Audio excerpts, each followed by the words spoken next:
Bonjour, bonjour. Aujourd'hui, c'est samedi et je fais des choses pour la maison. Je ne travaille pas pour ma formation. Et aujourd'hui, je vais vous faire un petit tuto pour vous apprendre à faire ce genre de choses.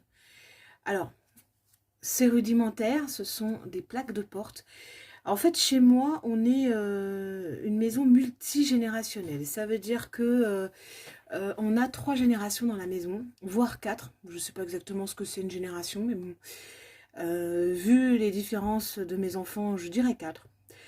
Donc on a du 70 balais, on a du presque 40 balais, on a du 16 ans et on a encore de l'enfant pré-ado. Et on est souvent dans nos chambres. Moi pour travailler, mes enfants pour jouer, enfin ils vivent dans leur chambre, hein. Littéralement c'est leur petite maison. Voilà.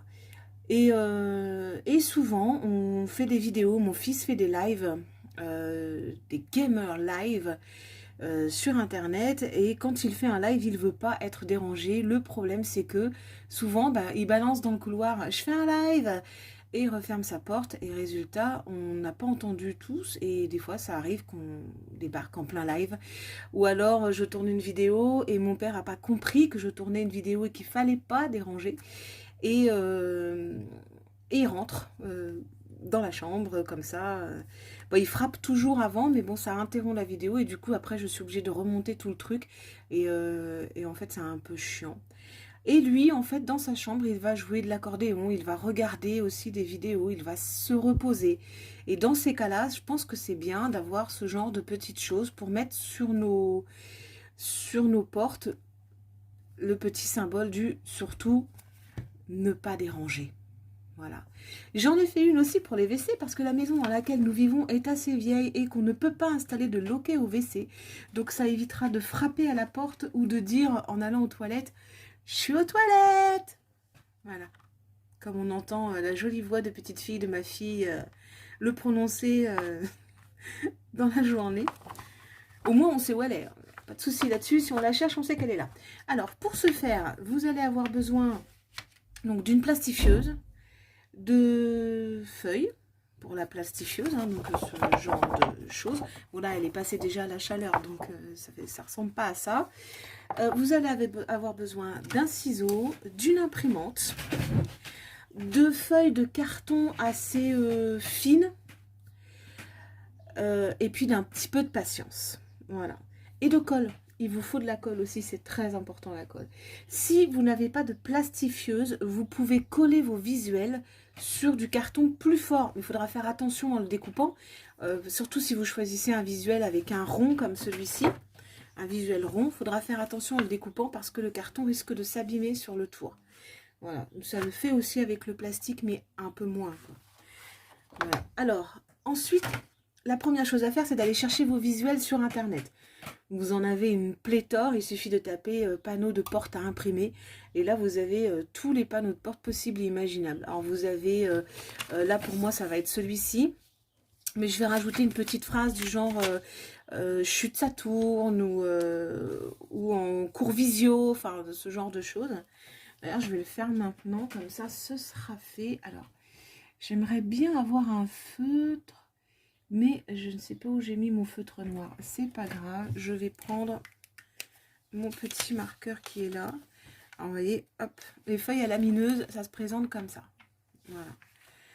Donc, hop. Donc, j'écris très rapidement. De toute façon, ça ne sera pas pour autre part que ma famille.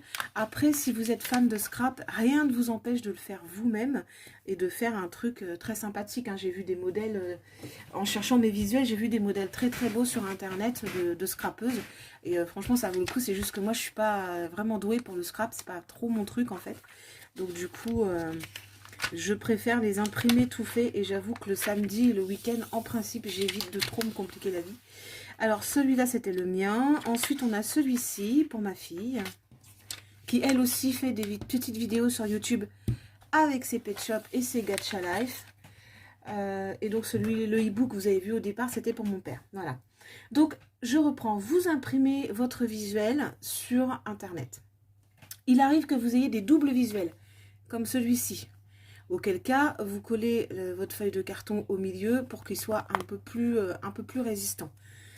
Voilà. Si vous n'avez qu'un seul côté du visuel, comme là c'est arrivé par exemple pour le visuel que j'ai choisi pour mon fils, il faudra le découper donc dans votre feuille que vous aurez imprimée et vous pourrez le coller sur une feuille avec un côté imprimé par exemple. Donc là pour mon fils c'est un côté avec des taches d'encre dorée. Ma fille j'ai pris des petites lumières qui brillent et puis moi je sais plus ce que c'est. Moi je crois que c'est voilà, c'est un truc un peu vintage comme j'aime en fait. Voilà. Donc on le colle sur un carton un peu plus épais pour que ça fasse un effet un petit peu plus dur en fait. Ensuite, vous allez découper votre visuel et votre carton. Donc là, c'est collé. Je vous passe l'étape de la colle parce qu'en fait, je ne vous cache pas qu'à la base, j'avais pas prévu de faire une vidéo et je me suis dit que ça pourrait être un truc sympa pour les maisons comme la mienne qui sont un peu intergénérationnelles et où parfois on oublie de frapper à la porte. Parfois, on est pressé et malheureusement, il peut arriver qu'on dérange. Même si on dit non, non, c'est bon, tu me déranges pas, il faut avouer que quand je suis en plein cours visio et que mes enfants arrivent et que je suis obligée de mettre mon prof en attente, j'avoue que ça m'agace un peu. Donc du coup, je me dis qu'avec un truc au niveau de la poignée de la porte, ils se rappelleront, ah oui, c'est vrai, maman, elle a dit qu'elle était en visio, on peut pas entrer. Voilà, je pense que ça pourra toujours aider à ce que je n'ai pas à interrompre mes professeurs ou à manquer les phrases du cours parce que les enfants auront oublié ce petit détail. Qui est quand même important parce que cette formation, j'aimerais bien la réussir. Ça me ferait plaisir.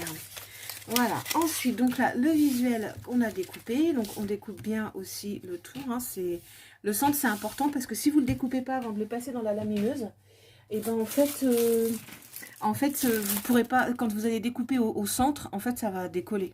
Voilà, parce que non. Alors, ensuite, donc on va prendre la feuille pour la lamineuse. Donc la lamineuse, la plastifieuse, hein, c'est la même chose. Hein, on ne se complique pas la vie. Alors, selon les visuels, vous pouvez en mettre deux, comme ça.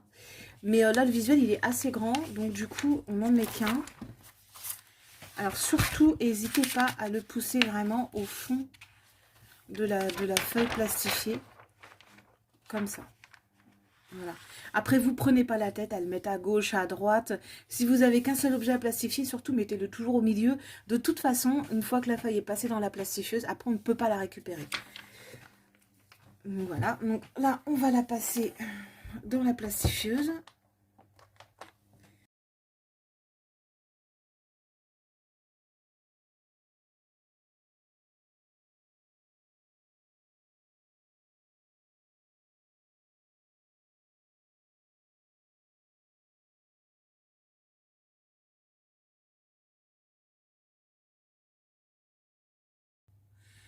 Je crois que c'est celle-là que j'avais achetée chez Action, je ne suis pas sûre. Les feuilles viennent de chez Action, en tout cas, ça c'est sûr.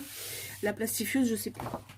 Il me semble qu'elle avait été, que je l'avais achetée chez Action, parce que celle que j'avais achetée à Inter au moment de la rentrée, elle avait lâché, et puis j'ai jamais pu faire valoir la moindre garantie là-dessus, donc du coup, voilà.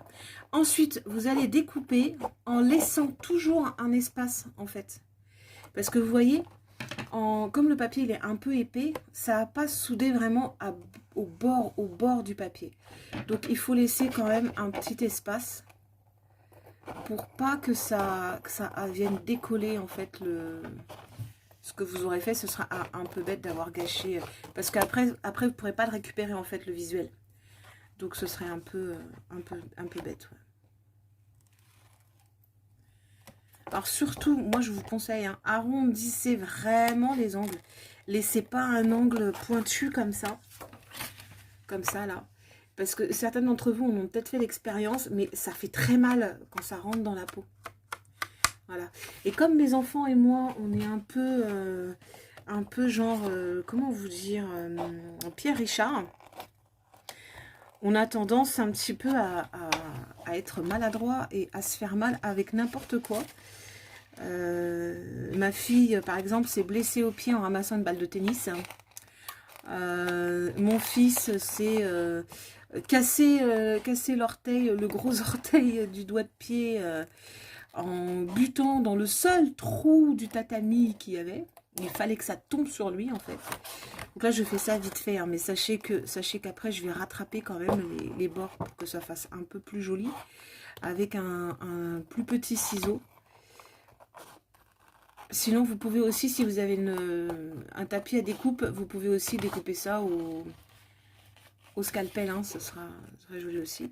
Voilà, et puis ben, moi je me suis coupée là en fait en essuyant un couteau. Je sais pas comment je me suis débrouillée, mais je me suis coupée, ça fait mal, hein, mine de rien comme ça. Voilà, donc on est un peu Pierre Richard, donc du coup, plus il y a d'angles arrondis, mieux c'est pour nous et pour notre santé en fait. Voilà, donc là, hop, on va couper un peu parce que ça fait pas très beau. Voilà, sachant qu'après moi je vais rattraper tout ça comme il faut, que ça fasse bien propre et bien net. Donc voilà, là vous avez votre petite étiquette pour la porte. Elle est... Oh, ça colle, c'est statique. Donc elle va être résistante, hein, on ne pourra pas la déchirer. Et puis surtout, bah, si jamais elle tombe par terre et que l'enfant marche dessus par inadvertance, bah, vous pourrez toujours passer un coup d'éponge dessus. Elle est étanche et il n'y a pas de souci. Voilà. Donc c'est la fin de ce petit tuto. Amusez-vous bien. Et surtout, n'oubliez pas de vous abonner et de liker si vous avez aimé. Au revoir.